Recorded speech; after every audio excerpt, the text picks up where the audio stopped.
Yes! We have a date with Monika! Woohoo! Okay. And this music is kind of fitting for that. It's like, yes, I'm triumphant. I hurriedly leave the club room, retreating back home. When I get back home, I sit down on the couch and take a deep breath. I was finally able to break through to her. I don't know what made her think about it, or what really went on in her head over the last 24 hours, but all I know is that I'm happy she thought otherwise. That maybe she'll allow herself to be happy from now on.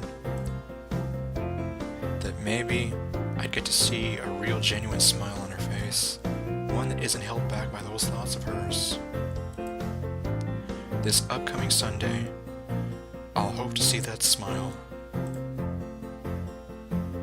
The next day passes by incredibly quickly, and soon enough it's Sunday already. Sayori already bugged me enough about it yesterday, teasing me about my date. It's not a date, even though it is. Monika apparently had something urgent come up, and with it being so sudden, she suspected it was me. Natsuki was a bit upset, but Sayori promised to go to her house along with Yuri so they could bake together, or at least be together. When asked about it, I said I was falling behind in schoolwork, so I had to stay home to catch up. Probably not the best of excuses. But still, is it really a date though? Oh yes it is. We're only, making up the last time. Oh, who am I kidding? That was me essentially asking her on a date. This is totally a date. The first step is accepting it. Of course, that's not helping my anxiety about this. Come on, you went on a date with her before.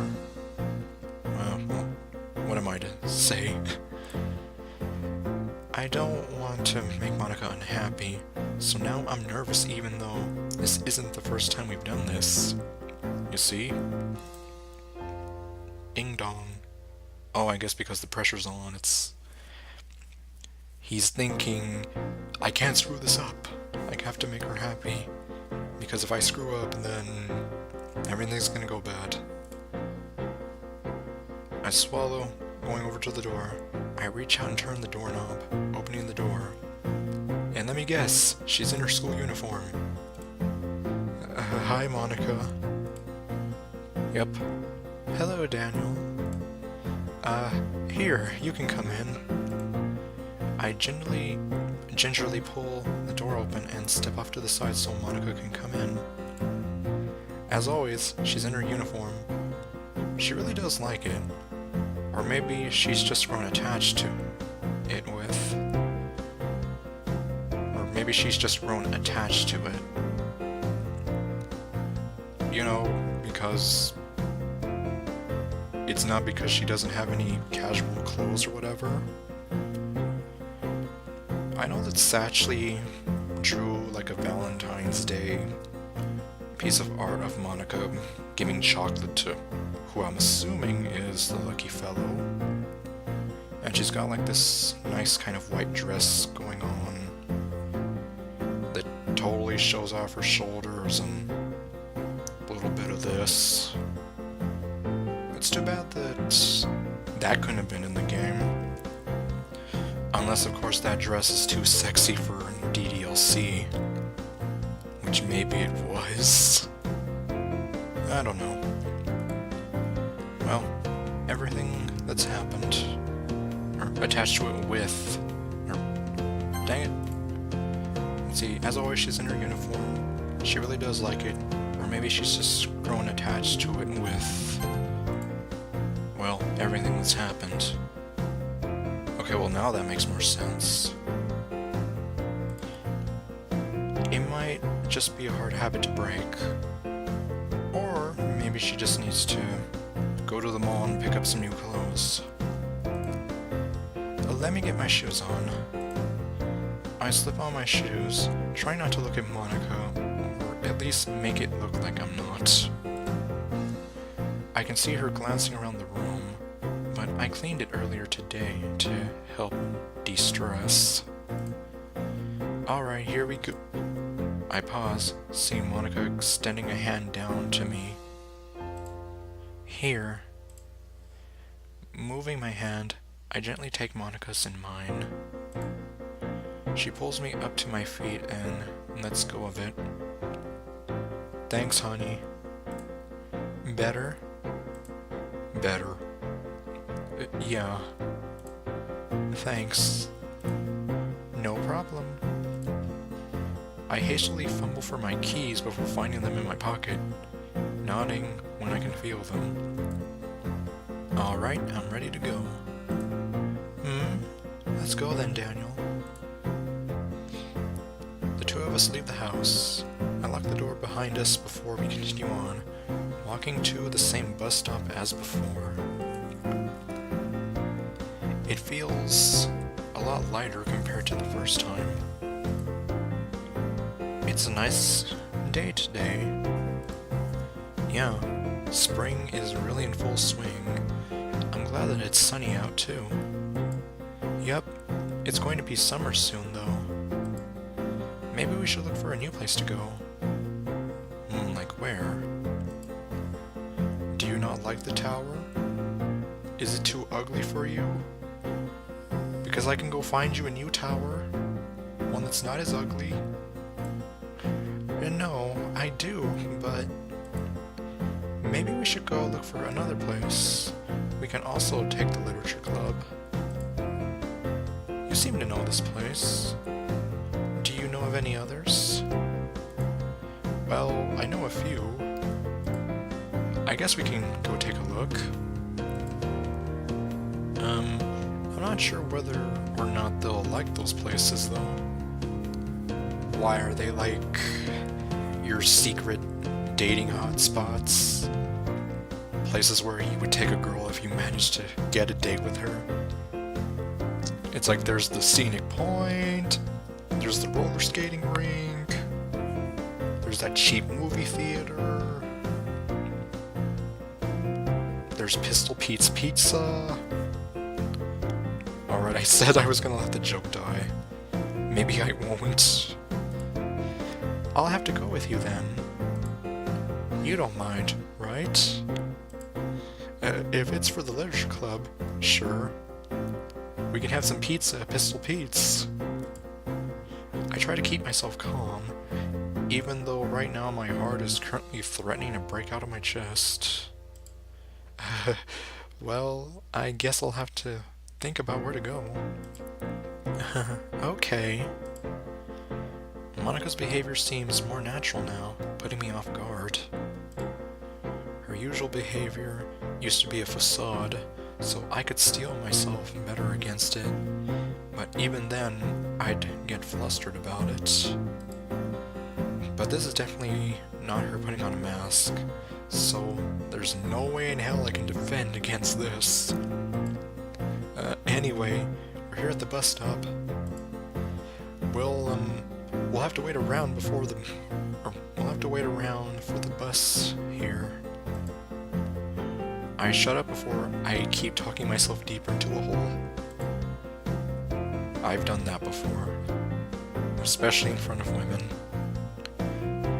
Monika quietly moves over next to my left.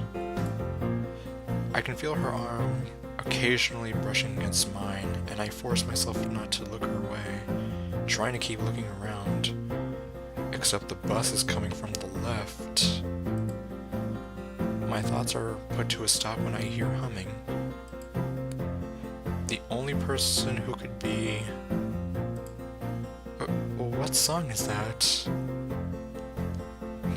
I don't know. Is it the one that goes, "Every day I imagine"? No. I'm not gonna sing that song. Oh, it's a tune I wrote myself. Imagine if it is your reality song. Does it go with the song you wrote? Oh, you know. if it is just going to be your reality, well, hey, I mean, at least that's one way to incorporate it into the actual game. Make it have some kind of story relevance. I did write our song to it, so it does. Amazing. It's not that much. No, it's really amazing, Monika. Almost as amazing as you are. You can do so much. I knew you were learning piano, but you even wrote your own song, too. Did she not say that in the original, or in her route? I guess she didn't. Because in the original she says that she was writing music. And then that whole thing where he's like, maybe you could play it for us sometime, and then she's all like, you know what, I think I will, but that never went anywhere. It's probably not very good. I've only started learning it.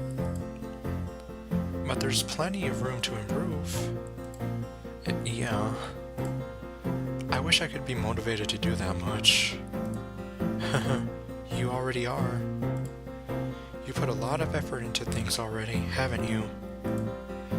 Monika flashes me a knowing smile. It might be that you're not passionate about a lot of things, but when it comes to something you care about, you can do amazing things. I almost jump into the air when I feel something squeeze my hand for a brief second. Whoa, Monika. Take it easy. I turn to look at Monika, who only gives me a small grin as I feel her warmth leave my hand.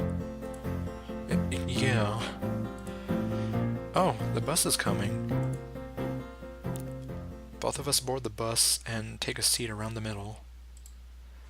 Similarly to last time, we go towards the city. And we get more of Monika's theme. We get off the bus at the same stop as before. It looks to be pretty crowded today. There's a lot more people than last time. Eh? This way we don't get separated, right? Oh. Is she holding our hand again? Just like at the haunted house. I try not to comment about how Monika grabbed my hand out of nowhere. Damn girl, you're pretty bold. Yeah, but you should have my number. You're so dumb. Just go with it. Don't ruin the moment with your logic and whatever. It'd still be hard to find each other, right? Yeah, even if you did call each other and it's like, oh yeah, I'm at the food court. Well, good luck trying to find each other at the food court when there's 700 people crowded around in there. Yeah, that's true. Let's go. It's not particularly hard to imagine that Monika might have wanted to do this for a while, but only wouldn't allow herself to, if only because she kept denying herself happiness. Is something wrong, Daniel? You suddenly stopped. Sorry, I just had a sudden worry about locking the house, but I know I did. Did I leave the stove on? Monika wanted to do this for a while. The thought of that made my heart skip a few beats. I hadn't quite realized what my thought process logically ended at, but now that it has caught up, everything is now pretty clear to me. It just happens to be making my head spin as well. Well, I watched you lock the door, so you don't have to worry. Unless we're both going crazy and we both imagined it. Oh, thanks, Monika. Let's go enjoy ourselves then. Oh, have you had lunch yet? I had a small brunch earlier since I woke up late today. Oh, brunch. You're one of those fancy living people, aren't you? Okay, no. You know, the Fairly Odd Parents. The Dinkelbergs were having brunch and being all fancy. Alright, let's go get something to eat first. Maybe something light. I look around the area, trying to find something to eat. The large amount of people is making it a bit difficult, though. Oh, there's something close by, though. Hey, Monika, is there anything you can't eat? You mean because she's a vegetarian, and thus cannot eat meat? Probably should cover my bases. Well, you raise a point there. I'm vegetarian, if that helps. Yes, she mentioned that earlier, you know. If you cared about her, you would have remembered. Okay, well. But in all seriousness, little things like that are kind of important to remember.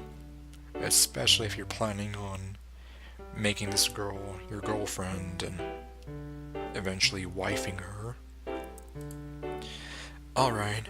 Sorry, I think you said it last time, but I forgot about that. Well, I guess... Oh, here's some takoyaki. That sounds good. We head over to the stall and order a dozen of them. I unfortunately have no idea what takoyaki is, but I'm guessing it has to do with maybe squid, if I'm remembering my bits and pieces of Japanese right. Oh, these look good. Monika grabs one of the toothpicks in one of the balls of food and moves it towards her mouth. Or moves it to her mouth. Oh, wait, Monika! Ah! She drops the toothpick and the ball she had in her mouth and falls back into the bunch. I was about to say that they're served hot. Monika lightly knocks herself in the head and with a smile on her face. Silly Monika. Tricks are for kids. Oops, I forgot. A little overeager there, aren't we? That was incredibly cute. I actually would have loved to have seen that. I'll admit that Monika is cute, and as I mentioned, I don't know how many episodes ago, I do find her kind of attractive, so I would have liked to see that.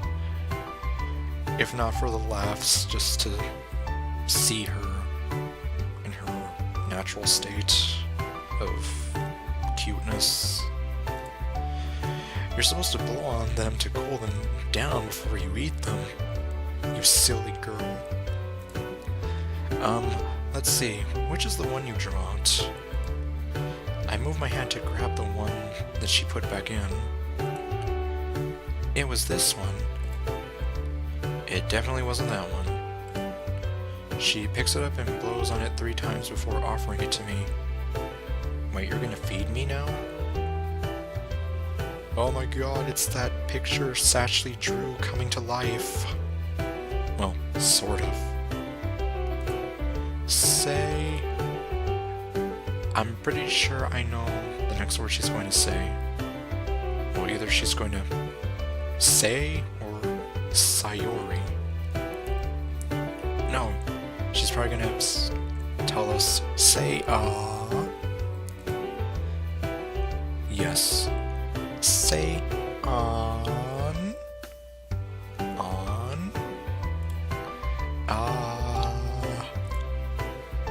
I slowly open my mouth, letting the takoyaki into my mouth. It's still warm, but cooled off at the very least.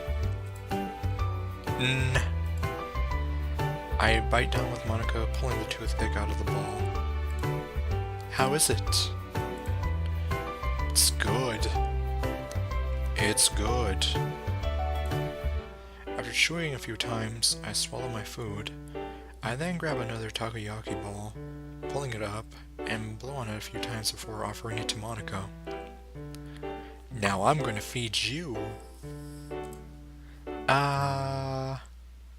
bunk. It almost sounds like she's warming up to sing or something as I put the takoyaki ball in her mouth. She bites down, eyes glimmering. I'd actually like to see that too. I pull the toothpick out and set it with the others. I'm about to grab one for myself when Monika takes another and holds it up after blowing on it. This would probably be very cute and funny to see. We end up taking turns back and forth feeding each other, attracting a bit of attention. Oh my god, what are they doing? You get a room, you two. This is a public place. Think about the children. What are you teaching the children? We're teaching them how to be nice to each other when they fall in love and feed each other and share their food. Remember, sharing is caring. It can be fun. I'm fairly sure that I was also fed the takoyaki ball that Monika put in her mouth, but I can't confirm that in any way. Interesting. There's probably something I could say here. Something that would probably be kind of dirty, but I'm not going to go there. I tried not to let it get to me, but I think Monika knew as well. I knew she could be a little forward and teasing sometimes, but not this much. You planned this all along, didn't you? Imagine if she really did. Either way, I think that should hold us over for some time. Let's see, what else could we do? Am I gonna have to choose something? Oh, Daniel, they have some stores. Okay, I guess not. Good, now we can buy you some clothes. Stores? I look where Monika is pointing and find some vendors who are selling things from racks after throwing out the small tray we had our food in. Let's go. She immediately takes my hand and starts dragging me towards them. This is a healthy girlfriend and boyfriend relationship right here. Okay, no need to drag. Sorry, I got really excited. Come on, I want to see them. Monika takes us to a stall where my eyes naturally drift over to the prices. Oh boy, how much is this gonna cost? I immediately start mentally calculating how much I'll have left over if I buy anything whenever she mentions liking a particular thing. I can look around, right? Yeah, it's fine.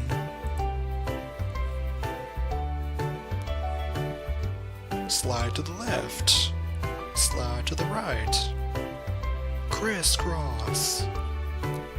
I watch Monika poke around, looking at necklaces and a few dresses. She makes some light conversation with the clerk as I look through the items that Monika liked. Well, this necklace isn't too bad, and I should have a bit left over for dinner.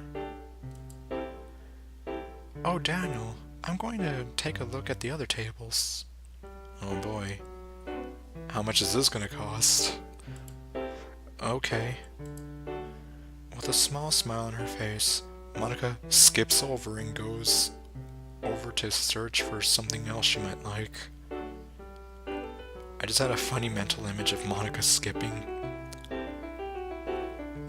Her just skipping along, smiling and being all like tra-la-la-la-la. Yes, we already established I am very stupid. Excuse me. The store owner. Oh, the store owner. Well, it's nice to know that the store owner graces us with his or her presence. The store owner comes over to me, smiling. I point out a small necklace with the green jewel in the middle that Monika looked at for a bit longer than the others. Green, you say? Emerald. just like those beautiful eyes. May I purchase this one? The clerk looks over at me, then glances at Monika, who is still over at the other tables, and smiles, taking the necklace and going over to the register and totaling up the amount. I thought it was the store owner. Okay, so apparently the store owner is also the clerk. I guess if it's like a small store or something, or a stall, this clerk is probably like, oh, I know what you're doing there, boy. I take out my wallet and pay for it in cash. The clerk gives me a knowing smile and wishes me good luck as I turn away, walking back to Monika. See, the clerk knows what's going on. I tuck my purchase into my inner pocket, hiding it from view. Just don't go losing it now. Find anything you like? Oh, hi, Daniel. You know, if I seriously named the character Mark, just imagine all the stupid, oh, hi, Mark jokes I could make. Well, thankfully, I didn't name him Mark. I wouldn't be able to take this game seriously if I did name him Mark. Just because of this unfortunate coincidence. Oh, hi, Daniel. Unfortunately, no. Phew, that's good. I mean, oh, I'm sorry to hear that. There are a few nice things, but nothing that jumps out at me. Oh, that's a shame. Maybe I'll get something from the table before. I liked something they had there.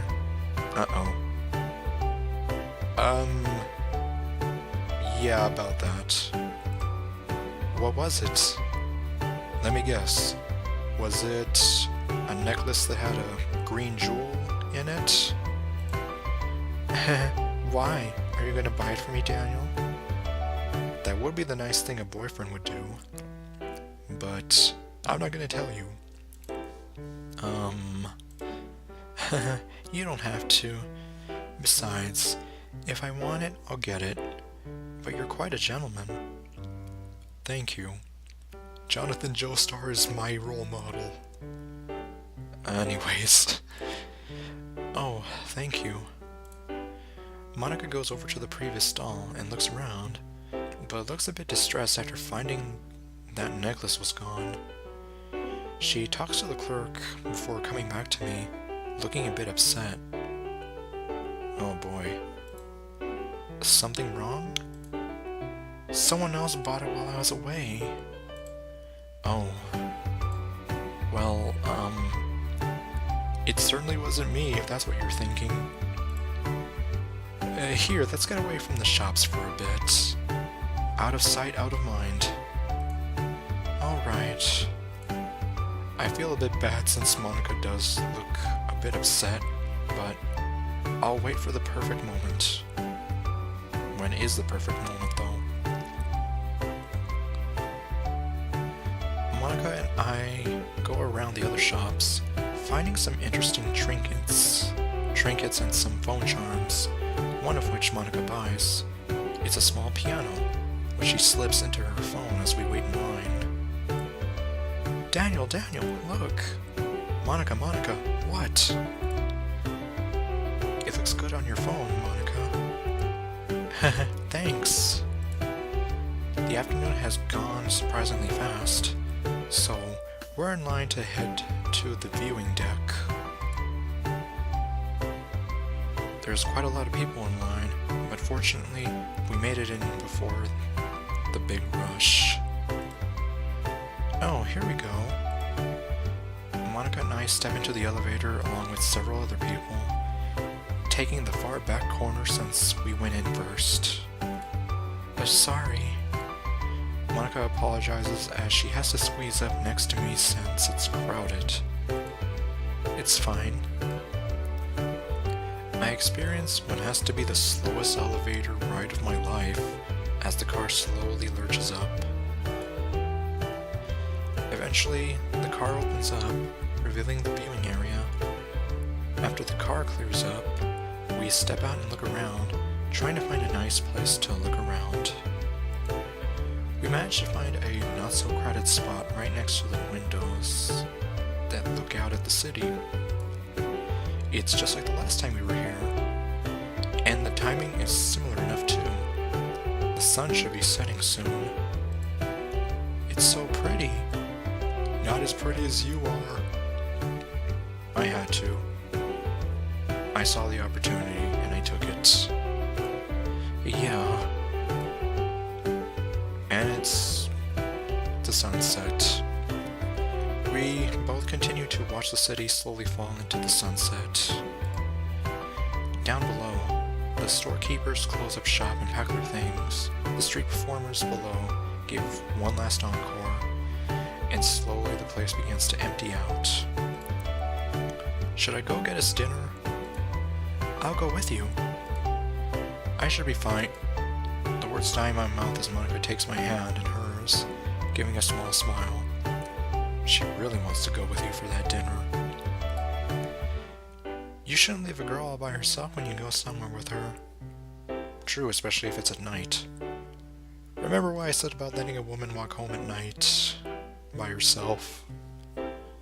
Well, same concept. Right. Sorry, I'm not exactly used to this. We retreat back to the elevator and take them down. Retreat back to the elevators and take them down, looking around the food court. Since Monika ended up going to a seafood place, I decided to get a dish from there as well. I'm not vegetarian myself, and she doesn't seem to be the crusading kind, but it was convenient instead of having to make her wait for my meal to be made elsewhere. Well, at least it's good that she's sort of not the crusading kind. The kind that will judge you and talk trash about you if you're eating meat or whatever right in front of their faces. Monika's nice. Afterwards, we go back up to the viewing deck and get a bench to sit on while we eat. Just like last time, huh? But still, it feels a lot better. Except last time we left her by herself and she was staring out into the sunset and looking totally gorgeous. But Monika? She suddenly shifts next to me, our sides touching. She's really bold. Is there something wrong? No, nothing's wrong. Okay. Everything's wrong. Yeah, apparently everything's so wrong that Monika's theme just cut out. More specifically, it's incredibly hard to eat my meal if I don't want to accidentally brush against Monika's hand, although she seems to have no trouble doing the same to me. I try to eat calmly, focusing out on the cityscape ahead of us. And it's nighttime. Oh, it's this music again. As the night falls, the skyscrapers slowly begin to blink on, and the jumbotrons seem to get a lot brighter. Where I don't see any jumbotrons. Well, anyways, you can even see the paired lights of cars zipping around the grid roads. Both of us finish our meals around the same time, but neither of us say a word, simply enjoying being here at the moment. Dang it. That actually scared me. Almost thought it was like a fire alarm or something. However, we're both knocked out of our reverie. Okay, I'm sorry, I haven't seen this word in my life. I'm sorry if I'm butchering it. However, we're knocked out of our reverie by the PA system, alerting us to the fact that the viewing deck is closing in an hour, and nearly giving me a heart attack. No seriously, my heart is beating so fast right now. I guess we have to go sometime, huh? Yeah. But I want to stay here with you. We can still stay for a bit, though. Okay. But even so, I'm glad for today. But everything just seemed so bright. She opened her mouth and mouthed something, but no sound came out. I love you. Okay. I doubt. Well, at this point, I don't know if I should doubt anything having to do with somebody saying I love you or whatever. You didn't... It's embarrassing to say. Monika turns her head, looking away, contradicting her behavior for today.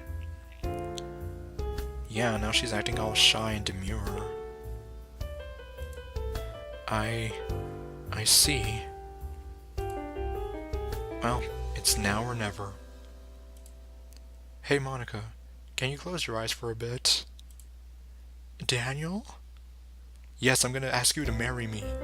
Right here or right now.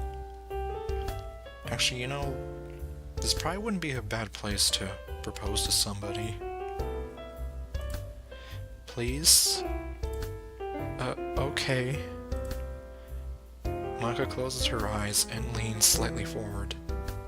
Oh, is she thinking that I'm gonna kiss her? I quietly slip the necklace out of my pocket and undo the latch, moving my hands as carefully around as possible, trying not to let the gem touch her neck. I redo the latch after I'm sure it won't fall off and let go. I'm sure Monika felt it. You can open your eyes now. It seems Monika's pouting a little bit before she looks down and sees the necklace. Oh, I wanted you to kiss me. Not too bad. We're not there yet. Daniel. Well, you seem to like this one, so... When the clerk said someone else had bought it... yeah. It was me, Daniel. Monika gives a bright white smile and hugs me. Thank you so much. I gently return the hug, Monika not resisting. Sorry for not telling you. I wanted it to be a surprise. It's fine. Eventually, Monika stops hugging me and pulls back. I'm definitely not disappointed by that, at all. The only thing I am disappointed is that it had to stop. Thank you, Daniel. You're welcome. Anyway, I look around, finding that almost everyone here has cleared out. We should get going too, right? Yeah. We both get up from the bench, though. I try my best not to comment on how Monika took my hand, but I give her a gentle squeeze back as if to say, it's fine. Just like last time, we go to the elevator and head down, walking back to the bus stop. Daniel. Oh no, not this music. Anything but this music. Monika? I pause, not saying any more as Monika suddenly buries her head in my chest. I'm scared. I've wasted so much time. Constantly pushing away happiness, not letting anyone in. And today, I had so much of it. But now I'm afraid that it's going to vanish. It's a game, right? It's going to come to an end someday. I can't be with you like this forever. Oh, Monika, don't say that. And even if I can't change things anymore, I can tell. It's almost the end. I don't... I push Monika a bit away from myself before using a finger to wipe her tears, looking into her eyes. Monika, listen to me. Uh-huh. Isn't it kind of like dying then? I know I'm probably no one to talk, seeing as I'm only in high school, but... well, so is she. Everything vanishes someday. Essentially, death comes for everyone.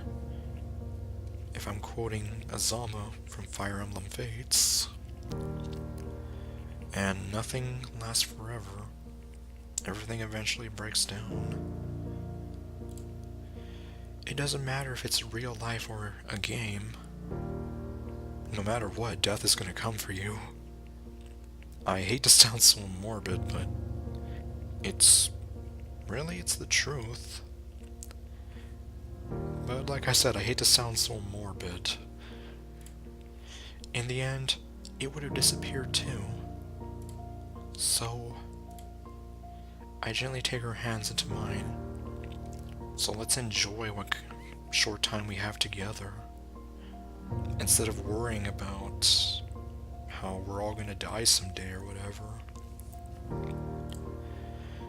No matter what happens, no matter if everything disappears, it can't change the fact we enjoyed ourselves today.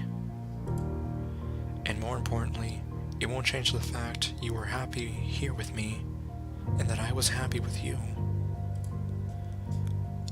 It can't always be smiles. That's just not life, right? No, it's definitely not all smiles. You're gonna have moments where you laugh, you cry, you get hurt, you get picked back up, all of that. But the happiness we found here and now, that won't change. So just take it with you. Cherish it, in other words. I don't really know where to go from here. Sorry for rambling. No, because I would probably be rambling too. Heck, I mean, I kind of was alongside you. And no, it's everything I needed to hear. So are you gonna be okay, Monika? Thank you, Daniel. Sorry. Don't be. So, how's your song coming along? Okay, that was quite a topic change. Why that all of a sudden, Monika? I think after tonight, I know how to end it. The ending of that song has bothered me for some time, but I know what should go there now. I see. Before Monika can say anything more, I hear the bus slowly chugging along behind us. Well, here's the bus.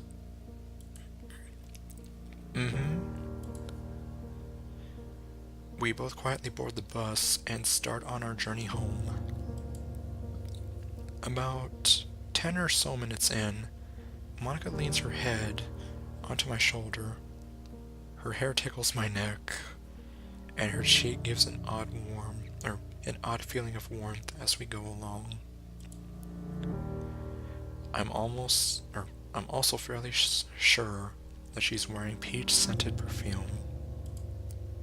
Monika. I give her a light prod. It's almost my stop. We're gonna have to separate now. Oh, did I fall asleep? Yeah. Do you want to stay over if you're that tired? Whoa there, cowboy. I'll be fine, Daniel, but thanks for the offer. Alright, if you insist. I reach over and pull on the cord when it's my stop, and get up from my seat. Good night, Monika. Good night, Daniel. See you tomorrow. Yeah, see you tomorrow. I get off the bus at my stop and watch the bus go off, waving to Monika until I'm sure she can no longer see me, and continue watching until I can't see the bus anymore. Cyrie's lights are off, likely having already gone to sleep. We did stay out later than last time after all. Like what, like midnight or so? Tomorrow, huh? I walk back to my house, unlock the door, step inside, and lock the door behind me. I better prepare for the grilling of a lifetime tomorrow. Don't you mean the roasting of a lifetime? But I think it'll be worth it. I got to see a genuinely sincere smile on Monika's face, and she started to accept being happy. I can only hope that despite Monika's fears, we have at least a little bit more time. Even if it's all a game, surely it can't end that fast, can it? Well, as long as I don't make any wrong decisions and get us to a bad ending. Like Yuri's first bad ending. That didn't take too long compared to the other routes in the game. But regardless, whatever happens won't change today. And it's with that fact I can keep moving forward.